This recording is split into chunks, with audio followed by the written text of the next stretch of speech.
Is that it? Oh no, does that say distilled? Man. It dropped over a point. Over a point in 15 seconds. Over a point in 15 seconds? Yeah. So it's 118.4 now. Sheesh. So I mean that's gonna taste way different than this one straight out of the barrel. Oh yeah, you're getting A little water. You're doing my freehand style, huh? So What you've learned. I mean, well, what Tim's learned. Well, I think Tim already knew. I don't know. I'm learning every week. So you guys started adding air. We started using a frothing tool. We're gonna call it a whiz it. Agitator. Yeah, he calls it the agitator. That's what he calls it. That's the 60s name for it. 60s? If ever somebody says, hey man, that agitated my whiskey. And you guys found out that the whiskey gets better depending on... Yeah, it depends on what it is. And even the little tool versus adding air. I mean, we have really 3 different ways that we add air to it. Yeah. And then we have a couple different ways if we want to like proof it down. So proofing it down and aerating, like there's a lot of different variables that we do. And every one of them we try. We get the control, and then we'll try all these different things, even a different way to aerate, a different way to proof it down. And that matters. Like even Richard was saying today, because I was like, hey man, what'd you make over the weekend? And he was like, dude, I was so excited about these. We had Miguel from 1845 Distillery was here. He gave it to him. He said it was fantastic. He made it today. Wasn't excited about it. So that's why we try things 3 days in a row to make sure we're excited about this before it goes into the bottle. But yeah, the aeration process has been kind of a game changer, partially because of the age of the barrels that we're using, the viscosity, what's coming out of the barrel, because we're not filtering it. All of those things play a bigger part. Aeration plays a bigger part in the barrel than if we were like filtering a lot, or if we had a chill filtration system or any of that, then it wouldn't matter as much. Would you agree with that? I agree completely. Yeah, depending upon the whiskey. Some of them are great right out of the barrel, but some of them do like a little bit of air or a touch of water, and they change. Now, in you guys' experience, because these are the whiskey guys, do you prefer air or water? Now, clearly, again, I know you're going to tell me, it just depends on the whiskey. Yeah, you already know the answer. It depends on the whiskey. I get it, man. But so far, I've seen more facial reactions as you guys have added air. Yeah, and a lot of times we'll see that happen naturally, meaning like we have a bottle at the back bar, or sometimes we'll split a bottle into 2 half bottles and then just put one away, and then just open it every once in a while. And then I would say in a few weeks we notice like, wow, this is really opened up. So it just kind of happens naturally. Or if we have something sitting in the glass and then let it sit there for 15-20 minutes and revisit it, sometimes we notice, wow, like this has made a dramatic difference just by leaving it in the glass. So a little bit in the glass for 15 minutes, I mean, as long as we're focused on that, then yeah, we can tell if a natural process matters. And that's one of the things that we do, is allow it to naturally get air, and that's kind of hard to do on a larger scale. Yeah. It takes a long time versus what's in the glass might happen in 15 minutes, but you do it on a large scale, and it's not going to happen quick. And then you obviously lose volume every time because the alcohol's evaporating. Now, which one can we open and test with both you guys' palate to see if the air matters? Something you guys are both familiar with. And maybe have not tried it in a while, or maybe tried something new, or maybe something new's coming out. I mean, we need to bottle the Founder's barrel. Yeah, man, what's going on with that? I've been waiting for that one. I've got labels on the way. Probably next week labels get here. Okay. So that one you drink as is, though. Well, I don't know. I mean, I think we tried a little bit of the process, but this week is a different week than last week, so we won't know until we're bottling it what the right thing to do is, and we're just wasting time if we try to figure that out now. If we're not dumping it now and bottling it now, then variables change, and it doesn't work that way. We got to find some nuts. Now, the Founders is one of those exclusive whiskey blendery. Tim's favorite barrels, the best barrel he's ever found. Releases. So I don't know if anybody's getting hands on that one. That might be just at his house. You come over, you say, "Hey, look, his whole collection just the Founders." Like, hey, can I get one of those Founders? only here and only there. But what can Yeah, we can open up the one that's next to it. So this was one that Richard, you made this blend, right? Is this the 100? Yeah. Yeah, 3 100s that we consolidated into a 15, 16-year-old Kentucky barrel. So it's not done being It's a 21% rye bourbon. So 3 different barrels of that mash bill blended, and it was a really nice blend, but we wanted to add another layer to it. So then we put it in the turkey on toast barrel, which debuted last weekend in Missouri, and that thing, yeah, people absolutely loved that. Yeah. Like, I think it was a bigger favorite over the Barrel 82, the Go Crazy barrel. There were more people that liked this, and so. And is this going to be a release here at the Blendery? No, it will be. It's a private barrel. It's already gone. It went to Missouri. That tool you're looking for is over here. Yeah. Okay. Where did you go? When did we go in the barrel at? I saw it earlier. And this thing's like almost full, isn't it? Yeah. I'm gonna buy another one of these because the tip being broke off of this is causing issues. All right. Look at him. He's gotten so much more efficient. Normally he just stands here and waits to be served. Now he knows where the stuff is. Now if we can get you to put the stuff back where it goes, hey, that one would step be at a time. One step at a time. That would be fantastic. Yeah, this thing's full. Do you remember what the proof was on this? I don't. I think it was probably in the 117, 118-ish range. Hey, I told him, I said, yo, tell him to bring the proof gun, all that, man.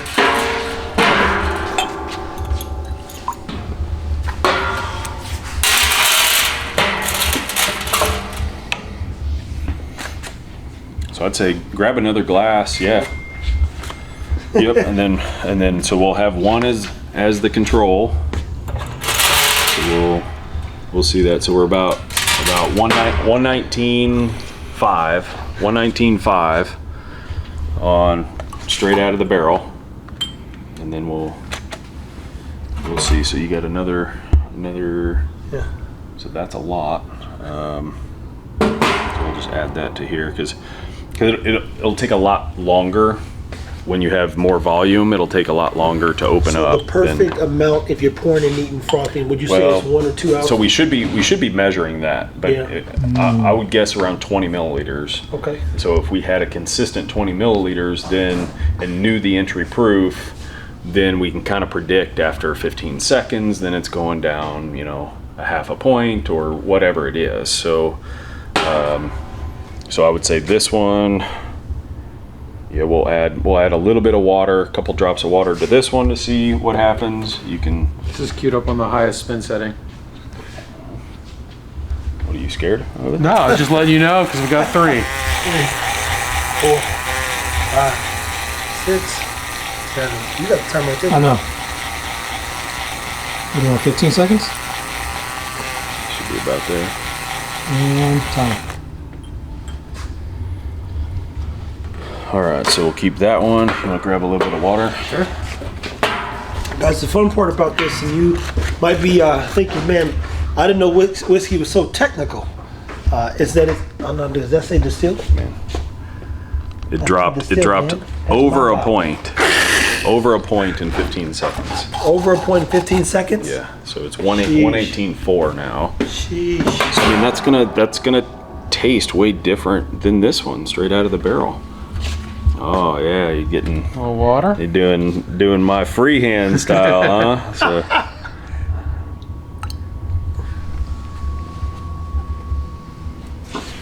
Yeah, the water normally takes what?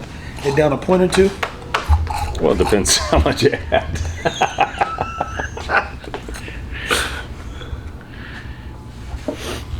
Yeah, so essentially we hit the same spot, which is kind of what I was going for. Nice. 118.4. That one's 118.4 with water, freehanded. You saw it. It was documented. It's not my first time. And then 118.4 and then 119.5. So all 3 of these should be very different. on the nose alone. Now, on everything. now remind them why they should nose whiskey. Someone asked me, "Do you nose it every time?" I said, "Don't you like smelling good food, man?" Yeah, that's part of the experience. That wires your brain in a way that you're getting ready for it. So like you're missing it, or like if you hold your nose and drink the whiskey, like you miss out on a lot of the flavors. So we usually open our mouth and breathe in through our mouth with this up to one of our nostrils, and then breathe, and because I'm getting way more sweetness out of my right nostril than my left. Sometimes I get nothing out of my left, sometimes I get nothing out of my right, so it kind of changes. But yeah, it's like caramel bomb on my right nostril. And what's the name of this one? Well, they don't have a name yet. There is no name yet. It's just good juice, huh?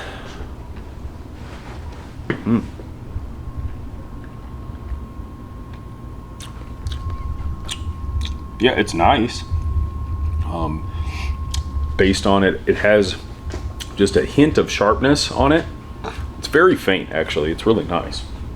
But I'm guessing that the second one doesn't. I'm just guessing. I could be wrong. Go ahead, Richard. Here, you try. Yeah. So that's the cast strength. It's only 1 proof point higher. I mean, this one's even way softer on the nose already. I get a hint of the barrel influence, of the finishing barrel influence. Oh, so this is the whiskey that they put in a different whiskey in a different barrel to get ensued flavor. This was 3 different barrels that were added to the finishing barrel. Okay. Very different. Very different on number 2. You know what's fun about Tim is there's this look of confusion at times where he's like processing as he's Yeah, experiencing. because I'm expecting a certain result, and I'm expecting it to be a little different, but the palate was unrecognizable on the second one. Just from the air. Just from from aerating it with that tool, the palate's unrecognizable. I'm going far right over here for cast strength. That's straight out the This cask. is air. Yep. Yep, I actually like the nose on the water one the best. Oh yeah, There's this, more this is fruit. my favorite. On the air. The palate really softened up, but it almost made it a little thin too. Which is crazy because every barrel's different. Like water might make it more viscous, or There was a little bit of a peanut that's way different on the air version. I didn't even get it until I got the finish. I was going to say it was gone, but it's not on the finish.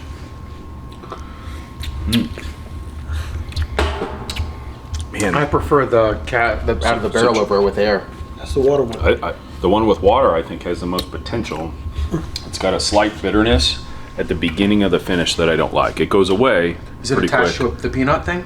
Yeah, I could see Yeah. that. Yeah, Okay. it's got a great nose. That Good was my sweetness. favorite nose. Yeah.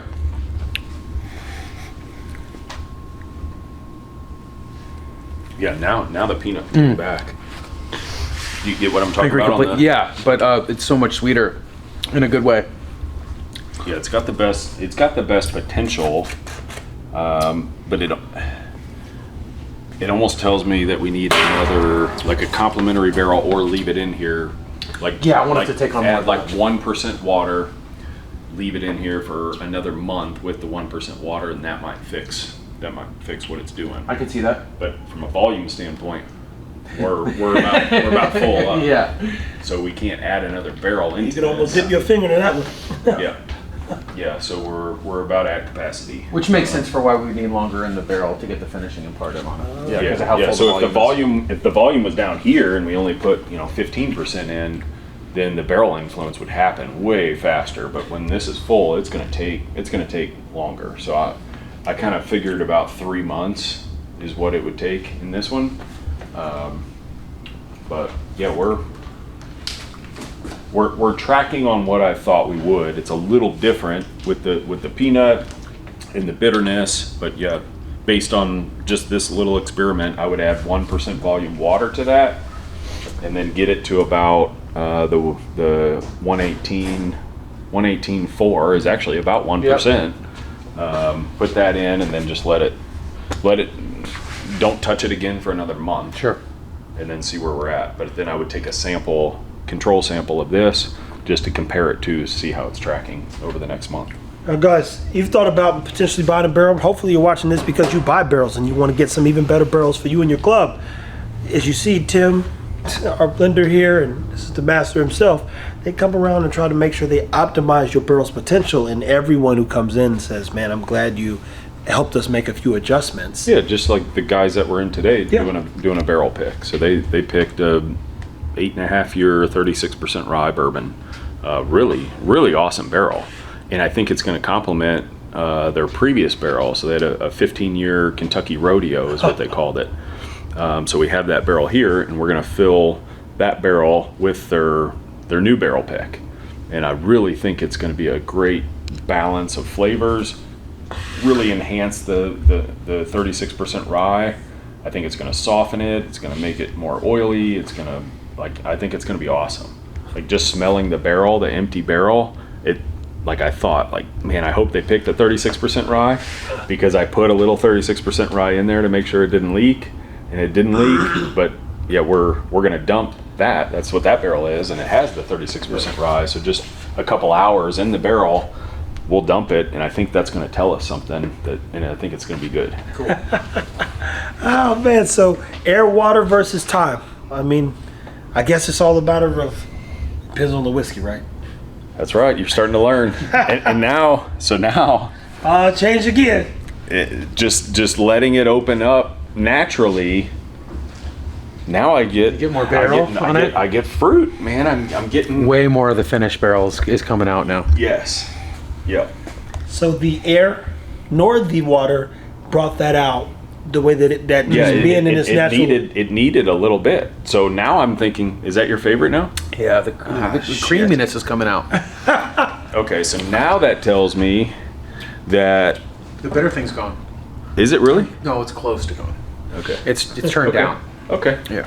So now that tells me so if I proof this now, Yeah. it was 119.53 or something.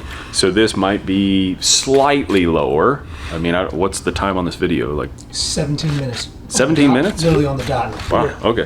So 17 minutes or 15 minutes or whatever we did on this, and it's already dropped a half a point just naturally by being in the glass. It's dropped half a point. So that half a point naturally might be the best solution for it. So at 119 even. Yeah. Oh man. I feel like we The find that nose too. is like- Because we pull our sample, we hit the water, then we hit the air, then we check the sample again. And sometimes when we check the sample again, we're like, leave it alone. And other times we're like, no, it was better with the air or with the water. That's my favorite now. Yeah. That's the best Crazy one. how much cream, like the Yeah. creaminess. Yeah, so we'll Yeah. document that. So now I'm not going to add any water.